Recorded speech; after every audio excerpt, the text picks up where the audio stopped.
Bismillahirrahmanirrahim. Assalamualaikum warahmatullahi wabarakatuh. Terima kasih buat teman-teman semua yang sudah subscribe dan klik video ini. Dan bagi teman-teman semua yang belum subscribe, marilah kita berteman dengan cara subscribe, like, dan jangan lupa aktifkan tombol loncengnya agar teman-teman semua bisa update video saya yang terbaru ke depannya. Amin.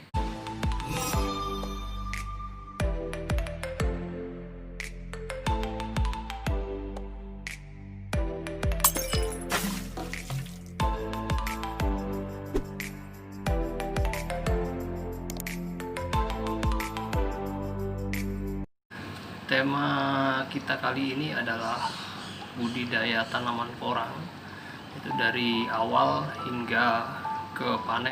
Cuma kita tidak akan membahas lebih terlalu detail karena durasi waktunya mungkin kalau kita bahas terlalu detail itu akan memakan waktu yang cukup panjang, jadi mungkin bisa membosankan. Jadi untuk itu saya akan, kalau bahasa Jawanya itu kita serampangan aja lah, kita ambil poin-poinnya aja dalam pembahasan dari mulai pemilihan bibit, pemilihan lokasi, dan cara perawatannya. Oke, tapi sebelumnya saya ingin memberi kesempatan kepada beberapa orang yang seringkali tanya dengan pertanyaan yang sama dan berulang-ulang. Pertanyaannya terutama buat para petani yang memang belum tahu tentang porang sama sekali. Jadi dia mungkin mendengar kata porang itu baru-baru ini. Jadi untuk itu pertanyaannya gini, apa sih itu porang? Nah, saya ingin menjawab sekilas saja tentang porang. Porang itu yang dalam bahasa Latinnya adalah Amorphophallus oncopillus atau Amorphophallus mulleri. Itu adalah tumbuhan sejenis umbi-umbian yang banyak dijumpai di lingkungan kita, yaitu kesamaan ataupun rumpunnya. Rumpun porang itu sama dengan yang kita kenal dengan iles. Kalau di Sumatera itu banyak iles-iles Sumatera, terus walur, ada lagi suwek. Nah, yang banyak tahu biasanya orang itu suwek. Nah, suwek itu sudah kita sudah tahu, bahkan orang juga memakannya. Jadi secara umum itu mirip-mirip antara walur, suwek, iles, dan porang. Cuma perbedaan yang menyolok pada porang adalah pada buah atasnya. Jadi porang itu di atasnya memiliki buah bulbil atau orang lebih populer dengan sebutan katak. Nah, itu yang membedakan. Hampir semua yang sejenisnya itu tidak keluar buah atasnya. Jadi kalau ada sebagian, cuma yang kita belum tahu namanya, itu ada yang keluar buah kataknya juga. Cuma secara kalau untuk perbedaan terutama di 4 jenis ini antara porang, walur, iles, dan suwek, itu perbedaan yang menyolok adalah di buah atasnya itu. Kalau porang keluar katak, cuma kalau untuk yang lain tidak. Itu dari segi buahnya. Kalau daunnya, kalau porang itu daunnya dikeliling di listnya itu, list daun itu ada warna pink itu dari segi daunnya. Kemudian batangnya juga ada beda-beda dikit di segi batangnya. Kemudian dari segi buah kalau iles itu kebanyakan putih buahnya. Kalau suwek itu kuning agak keputihan. Sedangkan kalau ini porang, kalau kita belah itu buahnya kuning. Kita belah ya, coba ya. Kita buahnya itu kuning. Nah, dia hampir ada keluar semacam kristal seperti ini. Nah, kita zoom. ini kalau ada keluar kayak garam, kayak kristal ya. Ini kalau porang. Jadi sementara ini itu, jadi kenapa porang dibudidaya? Karena dalam umbi-umbian itu yang serupa hampir mirip sama porang itu sebenarnya iles putih. Cuma dia, kalau yang kita ambil di buah porang ini sebenarnya yang dimanfaatkan ada, jadi porang itu ada dua jenis kandungannya, yaitu oksalat dan glukomanan. Cuma kalau oksalat itu semacam ya yang nggak terpakai, itu semacam apa ya istilahnya, dia gatal, makanya kita pisahkan antara oksalat dan glukomanan. Kalau yang oksalat itu yang kita buang, kita ambil glukomanan. Kenapa kita porang itu lebih diminati? Karena porang itu kandungan glukomanannya itu bisa 40-60%, sedangkan iles itu kadar glukomana itu sangat kecil. Makanya porang itu lebih populer dan diminati. Sedangkan kegunaan manfaat dari glukomanan itu sendiri, itu manfaatnya adalah 80% itu untuk bahan baku makanan, itu selebihnya untuk farmasi, untuk dunia pengobatan, dunia farmasi, kosmetik, itu untuk bahan penjernih air, dan banyak lagi lah macam-macam. Cuma lebih dominan 80% untuk bahan baku makanan, terutama yang diminati oleh Jepang, Cina, dan Vietnam. Jadi saya rasa ini dulu bahasan perkenalan tentang porang. Barangkali ada yang tanya-tanya. Nanti kalau misalnya ada yang belum jelas atau ingin lebih detail, bisa komen-komen di kolom komentar di bawah ini. Mungkin kita bisa diskusi di sana. Nah, selanjutnya kita langsung ke pokok pembahasannya, adalah budidaya tanaman porang itu dari awal sampai panen. Cuma pokoknya itu menurut saya ada 3 poin. Yang pertama adalah bibit, yang kedua lokasi atau lahan tanam, yang ketiga adalah masalah perawatan. Nah, untuk itu kita mau bahas satu persatu di antara 3 poin itu. Yang pertama adalah mengenai bibit. Bibit porang itu ada 3 macam.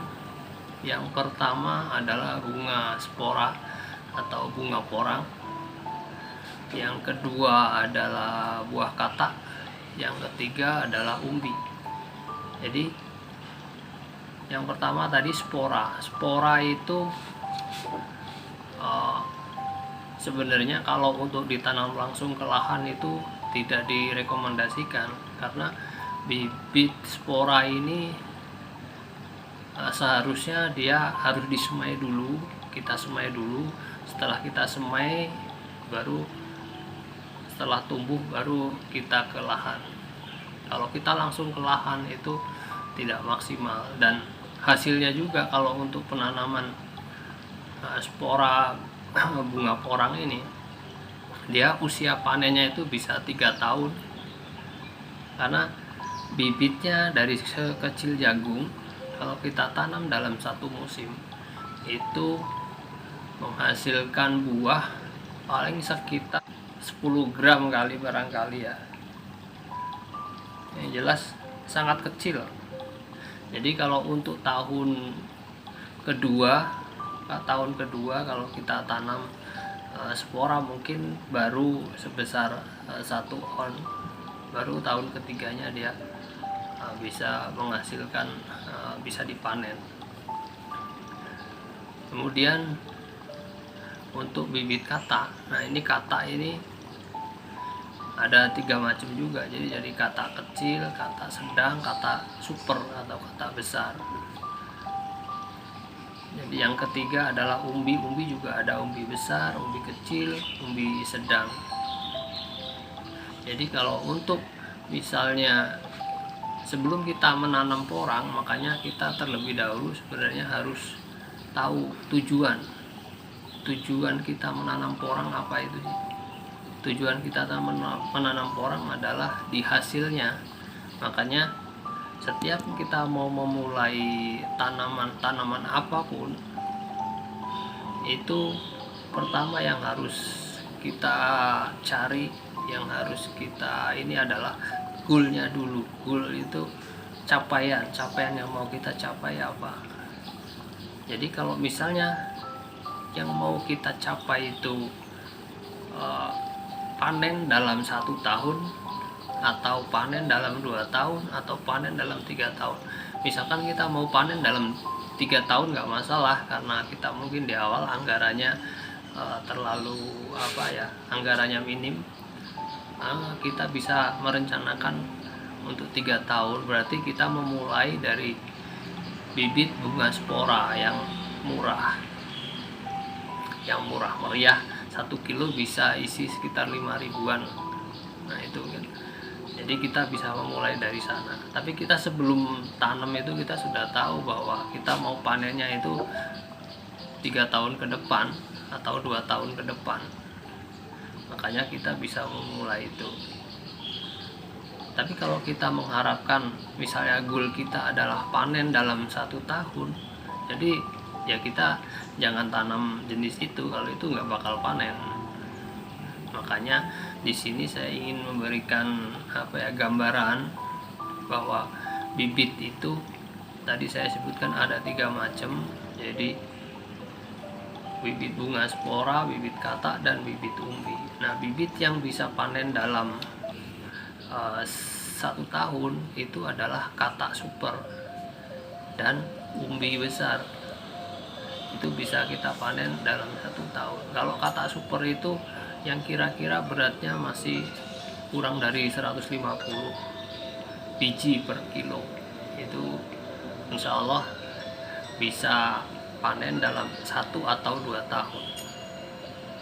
Kalau yang misalnya super, perawatannya bagus, 1 tahun insya Allah bisa panen.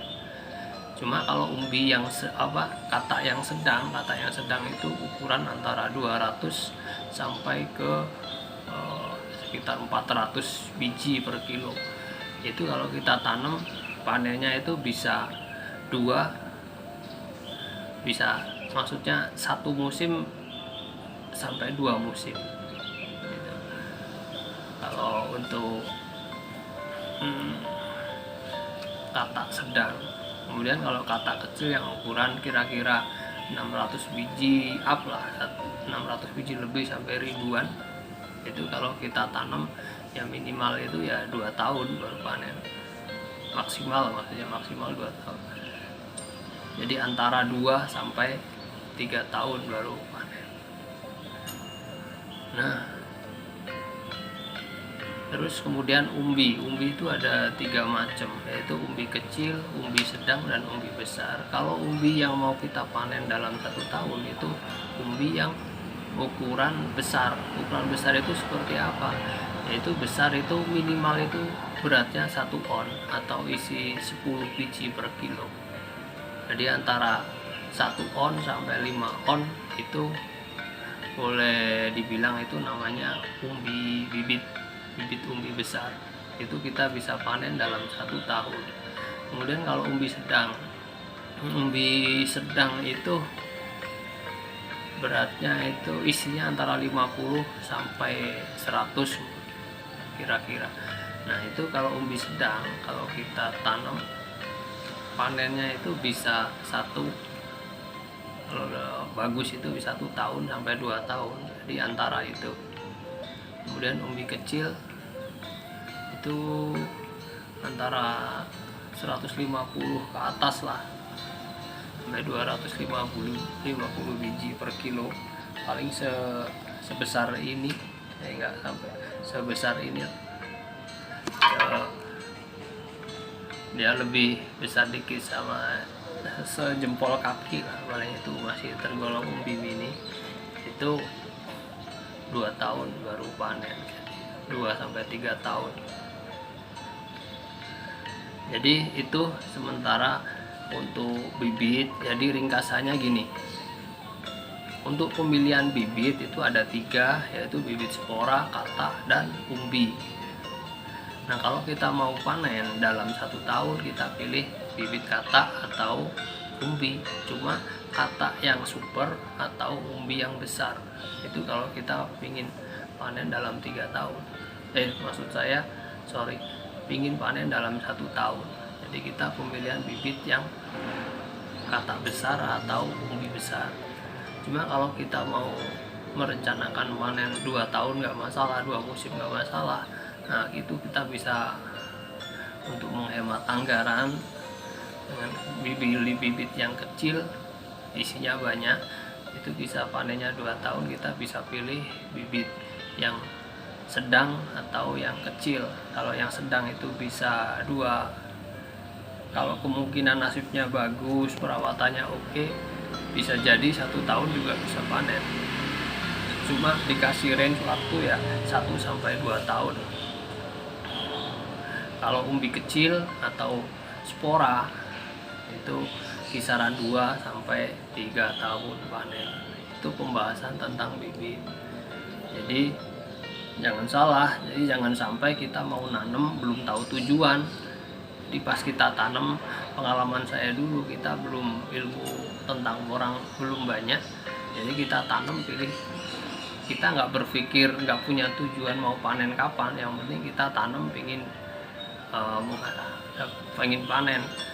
Cuma yang kita tanam umbi kecil, pas begitu kita tanam, begitu tumbuh, ya itu kita merasa gimana ya, agak kecewa. Kok gini, ini kapan panennya kayak gini, mau berapa tahun panen, padahal kita awalnya memang tidak punya tujuan mau berapa tahun panen, tapi ketika kita nanam tumbuhnya seperti itu, kita merasa kecewa. Nah, karena itu bibit adalah faktor utama dalam memulai untuk penanaman porang. Kemudian itu tadi poin yang pertama. Poin yang kedua adalah lokasi atau lahan tanam. Lokasi tanam itu juga sangat menentukan. Jadi ketiga poin yang saya sebutkan tadi, bibit, lokasi tanam, dan perawatan. Jadi ketiganya ini saling berkaitan.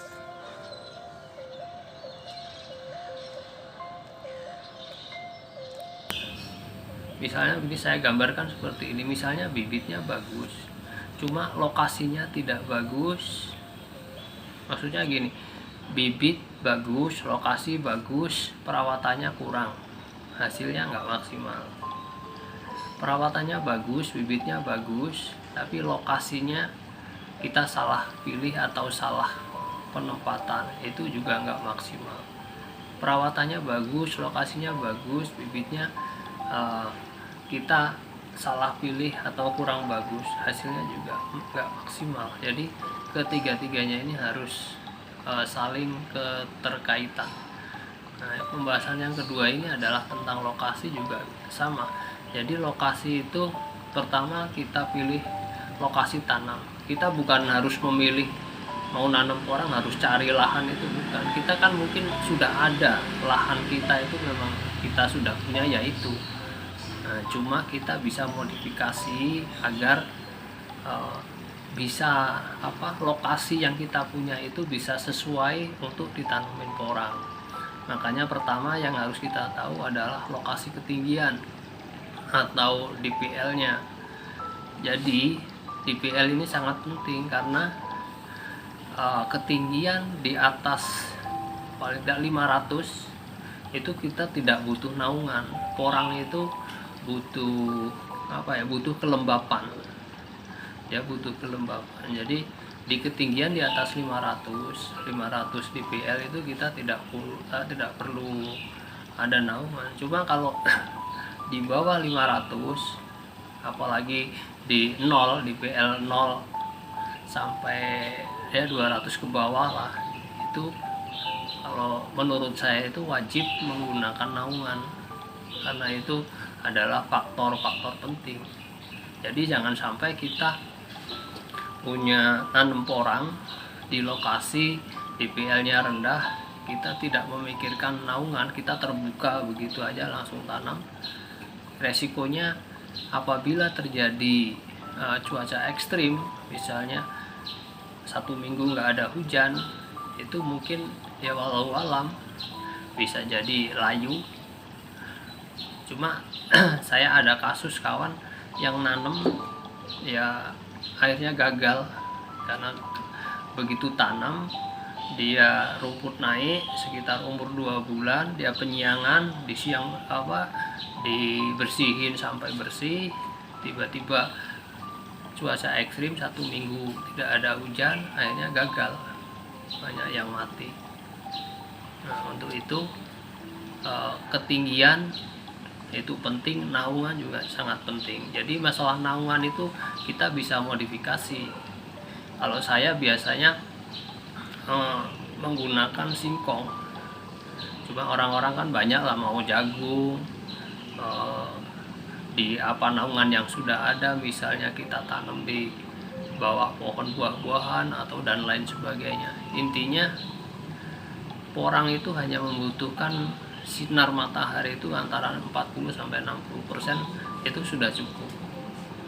Walaupun sebenarnya kalau kita bisa memanfaatkan tanaman porang di lahan terbuka nggak pakai naungan, itu sebenarnya hasilnya itu lebih maksimal. Cuma masalahnya itu resikonya. Nah, kalau dia selamat dari resiko-resiko itu mungkin ya bagus pertumbuhannya, terus hasil porangnya juga mungkin akan lebih baik. Cuma mengurangi resiko, menurut saya naungan itu harus kita pikirkan.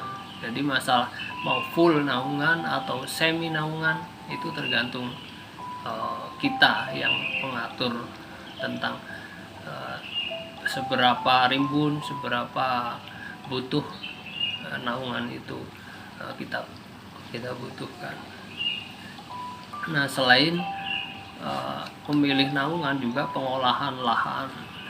Jadi porang itu dia butuh air, tapi tidak boleh berlebih air. Artinya begini, dia kalau jangan sampai kita tanam porang itu dalam kondisi terendam air, maka dia akan busuk. Jadi sebaiknya kalau untuk menanam porang itu dibuat bedengan atau gulutan. Jadi gulutan itu apa manfaatnya? Itu menurut saya ada dua. Yang pertama adalah agar menghindari genangan. Jadi air biar bisa bisa hilang. Jadi dia nggak terendam air. Artinya dia tetap selalu kering. Jadi porang itu butuh bedengan. Yang manfaat kedua dari gulutan atau bedengan itu adalah untuk pertumbuhan. Jadi kalau dibuat gulutan, jadi pembesaran umbi itu terasa lebih ringan, dia mau membesar. Jadi tanahnya itu nggak terlalu padat, makanya peluang pembesarannya itu lebih gampang. Jadi untuk pembesaran umbi itu lebih cepat. Kemudian yang selanjutnya adalah tentang lahan, juga masalah pemupukan. Jadi pemupukan itu juga sangat penting, karena di era sekarang itu jarang tanah yang pH tanahnya itu standar untuk pertanian. Jadi rata-rata tanahnya sudah tanah kurang subur, makanya pupuk itu juga sangat penting. Jadi dalam penanaman porang itu ada 3 versi. Versi yang pertama adalah pemupukan pakai kompos. Dia khusus kompos, dia tidak pakai kimia, tidak pakai apapun, paling dia hanya kompos, dia murni kompos. Yang kedua adalah pupuk dasar kompos, pupuk lanjutannya pakai kimia. Kemudian ada lagi yang ketiga, jenis pemupukan yang ketiga adalah ada yang khusus memakai kimia, dia tidak mau memakai kompos. Katanya sih, kata orang yang biasa memakai kimia itu kompos, terutama dari kohe kambing atau kohe, apalagi kohe ayam tidak direkomendasikan. Kohe kambing, kohe sapi, cuma yang sudah difermentasi betul-betul dia sudah menjadi kompos, nah itu rekomendasi untuk pupuk porang. Cuma yang saya bilang tadi, yang orang tidak memakai pupuk kompos khusus kimia itu alasannya karena dia ada berpengaruh terhadap umbi. Katanya umbinya ada yang di dalamnya bolong-bolong atau gimana. Cuma itu ya perlu pembuktian. Bagi yang belum yakin mungkin perlu dicoba sendiri buat eksperimen untuk meyakinkan. Jadi ada 3 cara pemupukan tadi, yaitu murni pupuk kompos, dia tidak pakai kimia. Yang kedua, pupuk dasar kompos, lanjutannya pakai kimia. Yang ketiga adalah khusus menggunakan kimia. Dan biasa orang pakai di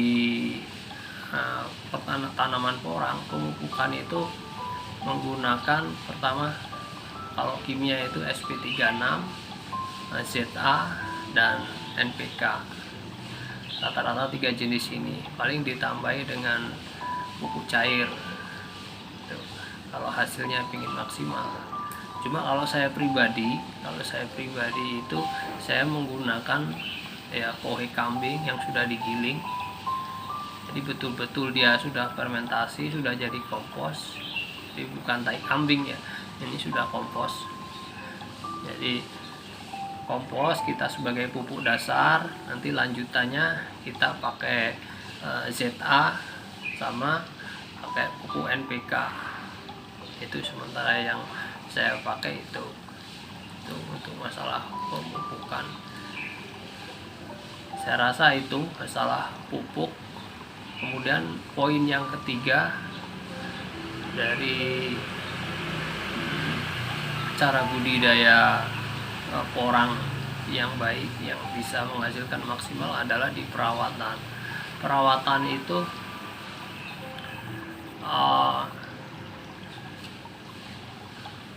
sangat penting, terutama di rumput. Penanggulangan gulma itu biasanya orang rata-rata itu kalau bagi pemula itu tidak kurang memikirkan masalah gulma. Jadi mereka tanam ya biasalah seperti penanaman pada umumnya, tanpa memikirkan bahwa porang itu tidak bisa pakai racun rumput. Jadi porang itu tidak bisa terkena racun rumput karena dia akan busuk batangnya kalau terkena racun. Makanya cara perawatan itu untuk penanggulangan rumput itu kita pakai manual, kita cabut. Nah, untuk meringankan itu agar ke depan kita bisa kerjaan dalam pembersihan gulma itu ringan, mungkin dari awal kita sudah harus memikirkan. Jadi sebelum kita tanam mungkin kita harus racun dulu, lokasi kita harus pakai racun yang untuk biar biji nggak tumbuh, itu untuk untuk memperlambat pertumbuhan biji rumput. Itu saya rasa itu juga sangat penting dari perawatan itu. Kemudian setelah tumbuh jangan sampai kita lambat untuk pembersihan gulma. Jadi kalau gulmanya itu, karena lahannya rata-rata kalau porang itu kan terbuka, jadi rumputnya itu naik. Kalau kita nggak buru-buru, nggak cepetan pembersihan rumput, keburu rumputnya tinggi, nanti kita kewalahan. Jadi usahakan rumput itu sedini mungkin lah, secepat mungkin kita bersihkan. Kunjungan itu penting begini maksudnya itu. Jadi jangan sampai kita tanam porang tadi yang bibitnya bagus, lokasinya bagus, cuma perawatannya semuanya sudah oke, tapi kita jarang berkunjung. Jadi porang juga dia akan memberikan balasan. Jadi kalau kita memberikan perawatan, memberikan perhatian terhadap porang kita cukup maksimal, mungkin dia juga akan membalasnya. Malasnya dengan apa? Cara membalasnya orang mungkin dengan cara dia memberikan hasil. Jadi kalau kita memberikan sepenuh hati kasih sayang kita terhadap orang, terhadap tanaman yang kita tanam, insya Allah dia juga akan memberikan imbal balik lah, akan imbal balik. Jadi untuk itu perawatan, salah satu kunjungan itu adalah salah satu perawatan yang juga sangat membantu bagi tercapainya penanaman porang agar hasilnya maksimal.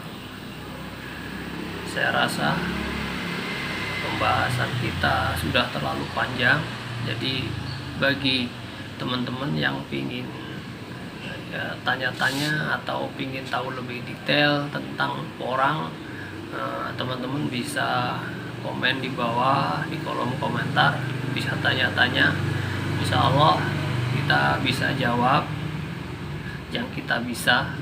Kalau tidak bisa mungkin kita tunda, kita bisa cari